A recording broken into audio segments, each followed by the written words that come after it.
हा अतिशय ऐतिहासिक अशा प्रकारचा दिवस आहे, कारण आज JNPA वर देशातला सगळ्यात मोठं कंटेनर टर्मिनल हे आपण सुरू केलेलं आहे।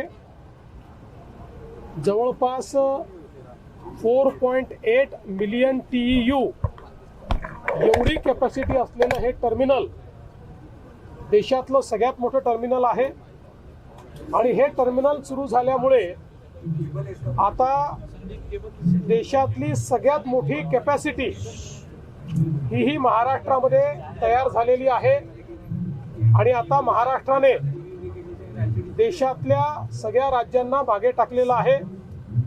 आतापर्यंत गुजरातमध्ये 8.2 मिलियन TEU एवढी कॅपॅसिटी होती, जी सर्वात मोठी होती।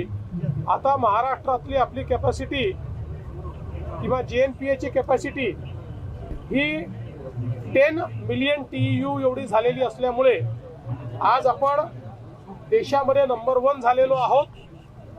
आणि विशेषतः port of Singapore authority, PSA India आणि JNPA यांनी अतिशय चांगल्या पद्धतीनं हे टर्मिनल तयार केलंय।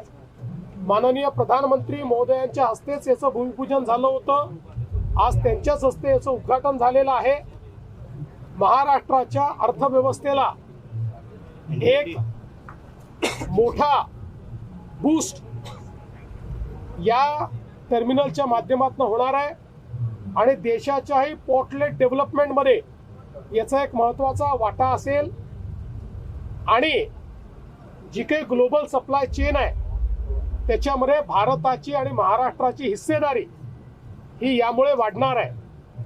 यासोबत आपण आता वाढवणचं पोर्ट देखील तयार करतो आणि वाढवण पोर्ट तयार झाल्यानंतर पुढचे 100 वर्ष महाराष्ट्र हा देशाचं जे काही मॅरिटाईम रिव्होल्यूशन आहे, सागरी व्यापाराची क्रांती आहे, त्या क्रांतीचं नेतृत्व करेल अशा प्रकारची व्यवस्था आज उभी झालेली आहे। म्हणून आजचा दिवस हा महाराष्ट्राकरता आणि भारताकरता अतिशय ऐतिहासिक आहे।